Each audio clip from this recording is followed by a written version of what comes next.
Estamos en la lectura de la primera epístola de Juan. Vamos a iniciar. Estamos ahora en el capítulo 3 de la primera epístola de Juan. Capítulo 3 de la primera epístola de Juan. Vamos a leer en el poderoso nombre del Señor Jesucristo y pidiendo que el Señor, que el Espíritu Santo nos ilumine, nos alumbre, nos ayude hoy. Creo que tenemos una asistente esta mañana, si mal no estoy, desde el Brasil, para que ustedes sepan. Tenemos a una integrante que nos visita hoy desde Brasil. Sea usted bienvenida, señora Raquel Subero. La palabra del Señor dice: mirad cuál amor nos ha dado el Padre, para que seamos llamados hijos de Dios. Por esto el mundo no nos conoce, porque no le conoció a Él. La introducción al capítulo 3, hecha por el apóstol Juan en esta primera carta, dice que nos fijemos. Aquí la palabra mirad proviene de un griego que dice fijarse atentamente, como cuando uno mira a los ojos o cuando mira con profundidad algún asunto. Entonces es mirad, fíjense profundamente. Fíjense, tan grande es el amor que Dios nos ha dado, nuestro Padre. Fíjense bien, porque ahora somos llamados hijos de Dios, y esto no es para todo el mundo. Todo el mundo es hijo de Dios por creación, porque toda criatura fue hecha por Dios, y en ese aspecto toda criatura se le llamaría hijo de Dios. Pero por redención, para salvación, solamente los que han sido alcanzados por la gracia y la misericordia y la soberanía del Señor. Entonces, esta palabra, hijos de Dios, aquí no se refiere a todas las personas, todos los seres humanos, sino que es una frase exclusiva para los redimidos. Es clase aparte, es selectiva. Dios ha hecho una elección por soberanía y predestinación y nos ha hecho hijos de Dios. Por eso somos llamados hijos de Dios. Por esto el mundo no nos conoce. El mundo nos envidia, el mundo nos odia, el mundo nos persigue, el mundo detesta nuestro mensaje, porque ellos piensan que delante del Señor en este aspecto somos iguales los que practican las cosas mundanas y nosotros, pero Dios dice que no. En este aspecto no somos iguales. Dios en este aspecto hace acepción de personas. Nosotros somos aparte. Santificados significa apartados para el Señor. Santificados significa dedicados al Señor, ofrecidos para el Señor. Y eso no es todo el mundo. El que todavía está en la borrachera, en la mentira, en la idolatría, en la brujería, en la lujuria y en toda clase de pecado inmoral y de pecado grosero, el que todavía practica tales cosas y se deleita en eso, no puede decir que está santificado, que está apartado, que es hijo de Dios y que está dentro del pueblo del Señor Jesucristo. Por tanto, aquí se hace una selección, se hace una acepción. Nosotros somos llamados hijos de Dios y por eso el mundo no nos conoce, porque no lo conocen a Él. Y esto obviamente duele y ofende a quienes viven en las cosas mundanas y piensan que nosotros estamos siendo agresivos al decir estas cosas. Pero no, no somos nosotros, es el Espíritu Santo quien inspiró a la pluma de Juan para que escribiera que el mundo no conoce al Señor y tampoco nos conoce a nosotros. Amados, ahora somos hijos de Dios, dice el versículo 2. ¿Por qué? Porque antes no éramos hijos de Dios. Amados, ahora que habéis sido redimidos, ahora que habéis sido lavados, ahora que habéis sido atraídos, ahora que habéis sido arrastrados, ahora somos hijos de Dios. Antes no. Antes éramos como todos los demás. En el aspecto de ser criaturas, éramos hijos de Dios por creación, pero no éramos hijos de Dios de salvación. Pero ahora, dice el apóstol Juan, ahora es que sois hijos de Dios. Y aún no se ha manifestado lo que hemos de ser. Pero sabemos que cuando el Señor venga en su segunda venida, cuando Él se manifieste, seremos semejantes a Él y lo veremos tal como Él es. Hoy no somos capaces de verlo como Él es, en toda su gloria, en toda su majestad, en toda su santidad, porque si viéramos a Dios ahorita en su esplendor, caeríamos muertos. Hay gente que tiene esa costumbre de estar diciendo, hermanos, tuve una revelación, me encontré con Dios, me encontré con Jesucristo, lo vi en una nube, que tenía ropas doradas, que tenía el pelo ceniza, que tenía esto, aquello, que hablé con él.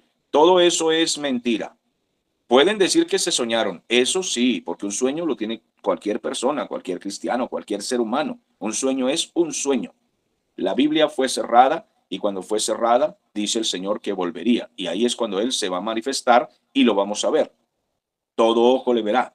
Pero por ahora no. Así de que no inventen esas mentiras, amados hermanos, porque eso es antibíblico. El Señor no se le aparece a nadie, ni se le manifiesta en persona como Él es a nadie, en toda su gloria. No, Él se le apareció a Juan, le reveló en la isla de Patmos el Apocalipsis y cerró el Apocalipsis en el capítulo 22. Y chao, hermanos míos, hasta pronto. Y eso significa hasta que Él regrese. Amados hermanos, no podemos estar inventando cuentos de viejas, dice el apóstol Pablo. Así llama Pablo esas cosas, llama cuentos de viejas y fábulas. El Señor no se le está apareciendo a nadie. Él volverá en su segunda venida. Primero levantará la iglesia, vendrá la gran tribulación y luego se manifestará en su segunda venida. Eso es lo que hará el Señor. Nadie está inventando que se me apareció aquí, que se me apareció allí, que me llevó por acá y por allá. No es así. Cuando Él se manifieste, seremos semejantes a Él, porque le veremos tal como Él es, y estaremos nosotros en cuerpo glorificado. Por eso dice que seremos semejantes a Él. Y todo aquel que tiene esta esperanza en Él, se purifica a sí mismo, así como Cristo es puro.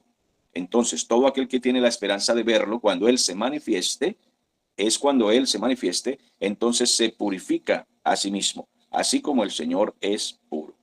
Ahora, el versículo 4 habla de la práctica del pecado. Dice, todo aquel que comete pecado. Aquí habla de practicar el pecado. Todo aquel que tiene la costumbre de cometer pecados, que tiene la costumbre de insistir en el pecado, que pierde el temor de Dios y comete pecado, le gusta pecar, ofende a Dios y muchas veces no le duele, infringe también la ley, pues el pecado es infracción de la ley de Dios. La ley de Dios es santa y pura, y el que comete pecado, entonces rompe, fractura, arremete contra la ley, transgrede las leyes de Dios. Y sabéis que Jesucristo apareció para quitar nuestros pecados, y no hay pecado en él. El Señor es puro y santo y justo. No hay pecado en él. Él apareció para quitar nuestros pecados de nosotros. Todo aquel que permanece en él no practica el pecado. Por eso dice no peca. Se refiere, no tiene la costumbre de practicar pecados. Un creyente obviamente que se equivoca, falla, peca porque es un ser humano y todo ser humano peca, como el mismo apóstol Juan dice. El que diga que no tiene pecado está diciendo que Dios es mentiroso, está haciendo a Dios mentiroso, porque todos en la vida cada día cometen alguna infracción, así sea sin querer, así sea sin pensarlo, así sea sin planearlo. Todo cristiano se equivoca y peca.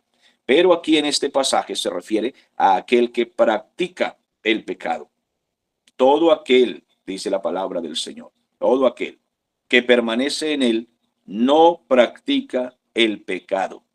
Todo aquel que peca, es decir, que practica el pecado, que le pierde el temor a Dios y que comienza a pecar y que no le importa ofender a Dios, aquí dice, pues no le ha visto, no le ha conocido, no se ha convertido, no ha nacido de nuevo, no le ha amanecido, no es un hijo de Dios. Si practica el pecado y le gusta y sigue y se burla y se ríe, si esta persona peca de esa forma agresiva, voluntaria, sabiendo que le estamos diciendo que tal cosa no la debe hacer y a él le da risa y sigue haciéndolo y luego dice, pero yo soy hijo de Dios, yo soy cristiano, yo soy bautizado, yo asisto a una iglesia, yo canto en la iglesia, yo soy pastor. No, no le ha visto, no le ha conocido, no se ha convertido, no ha nacido de nuevo, no es criatura nueva, no es un hijo de Dios, todavía no comprende el bien y el mal, todavía es un impío, porque practica el pecado, porque todo aquel que permanece en Cristo no peca, es decir, no practica el pecado. Versículo 7. Hijitos, nadie os engañe. El que hace justicia es justo, como él es justo. ¿Está claro lo que estamos diciendo? Hijitos, nadie os engañe. El que hace justicia es justo, como él es justo. Y el versículo 8 es la explicación de lo que venimos diciendo. El que practica el pecado es del diablo. Ahora sí quedó claro, ¿se dan cuenta que dice el que practica el pecado?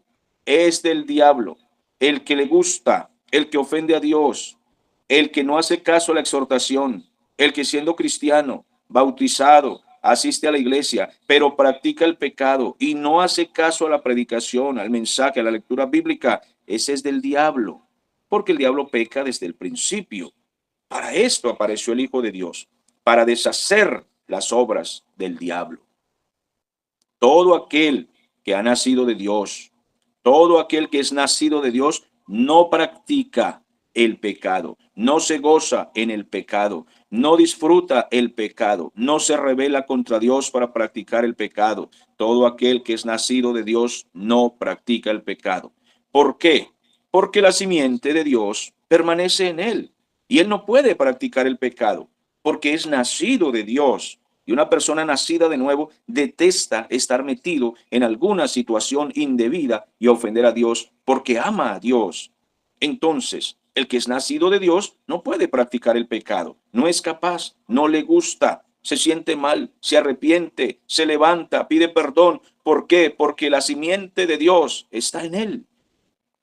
Que quede clara esta lectura hoy, mis amados hermanos. Todo aquel que no hace justicia y que no ama a su hermano no es de Dios. Versículo 10, me adelanté un poco. En esto se manifiestan los hijos de Dios y los hijos del diablo. Todo aquel que no hace justicia y que no ama a su hermano no es de Dios. Sencillo como eso. Todo aquel que no hace justicia, una persona injusta, que practica cosas indebidas y que no le duele su alma, que no le duele, que insiste en hacer el mal y que incluso no ama a su hermano, lo aborrece, lo blasfema, lo injuria, lo traiciona, no le gusta cuando llega a su casa de visita, cuando llega al templo, no lo puede ver porque le cae mal, le cae gordo, le cae pesado. Tal persona no ha nacido de nuevo porque no ama a su hermano. Entonces no es de Dios. Porque este es el mensaje que habéis oído desde el principio, que nos amemos como hermanos unos a otros, porque somos hijos de Dios, hermanos por la sangre de Jesucristo. Que nos amemos unos a otros, no como Caín, y hay mucho Caín en la iglesia, que era del maligno y se atrevió a matar a su propio hermano. ¿Y por qué causa le mató? Pues porque sus obras eran malas, porque esa persona que no ha nacido de nuevo aborrece a los hermanos que son justos y que hacen cosas buenas. Aborrece a los cristianos que adoran, que cantan, aborrece a su hermano. Hermanos míos, no os extrañéis si el mundo os aborrece. Es lógico, el mundo es mundo, pero ustedes son hijos de Dios. Ustedes viven en santidad, adoran al Señor, se comportan como hijos de Dios, pues ¿qué quieren? ¿Que el mundo les aplauda y les lance flores? No, no se extrañen si el mundo les aborrece, versículo 13. ¿Por qué? Versículo 14. Nosotros sabemos que ya hemos pasado de muerte a vida, es decir, de la mundanalidad, de las obras de la carne, del pecado, de la práctica del mal, hemos pasado a la vida. Nosotros sabemos que hemos pasado de muerte a vida en que amamos a los hermanos. El pueblo de Dios se caracteriza por el amor, el respeto que hay entre hermanos, el cariño que hay entre hermanos, la preocupación entre hermanos. El que no ama a su hermano, pues permanece muerto, permanece en pecado. Lo aborrece, pues listo, está muerto, está en delitos y pecados. El versículo 15 dice, todo aquel que aborrece a su hermano sencillamente es un asesino, es un homicida. Y sabéis que ningún homicida tiene vida eterna permanente en él. Así de que no podemos aborrecer a nuestro hermano porque es una práctica del pecado. En esto hemos conocido el amor, en que Él puso su vida por nosotros. Ahora, también nosotros debemos poner nuestras vidas por nuestros hermanos. ¿Está usted, hermano, dispuesto a poner su vida por su hermano? Aquí estamos hablando de los hermanos en Cristo, que tienen la misma doctrina, el mismo mensaje, que se pueden equivocar en algunas cosas, es normal, se equivocan, pero no aman el pecado, no practican el pecado. Son como nosotros, están luchando, batallando por hacer el bien, pero fallan porque no son perfectos, pero son convertidos, abandonaron las cosas del mundo, aman la verdad, no aman la herejía. Son semejantes a nosotros, pero cometen los mismos errores que nosotros. ¿Y por qué vamos a aborrecerles? Nosotros debemos estar dispuestos a dar nuestra vida por nuestros hermanos, así como Cristo dio su vida por nosotros. Pero, versículo 17, el que tiene bienes de este mundo y ve a su hermano tener necesidad y cierra contra él su corazón, ¿cómo mora el amor de Dios en él? Nos pregunta, y sabe el Espíritu Santo que si le tenemos a él, entonces nosotros sabemos la respuesta. ¿Mora acaso el Espíritu Santo o el amor de Dios en él? Habría que preguntarnos, si alguno ve a su hermano en necesidades graves y puede ayudarlo y no lo hace, hijitos míos, no amemos de palabra ni de lengua, porque eso es muy fácil. La religión dice yo creo en Dios. No amemos de palabra ni de lengua, sino de hecho y en verdad.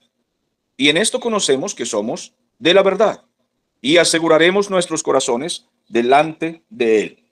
Pues si nuestro corazón nos reprende, mayor que nuestro corazón es Dios, y Él sabe todas las cosas. Amados, si nuestro corazón no nos reprende, confianza tenemos en Dios.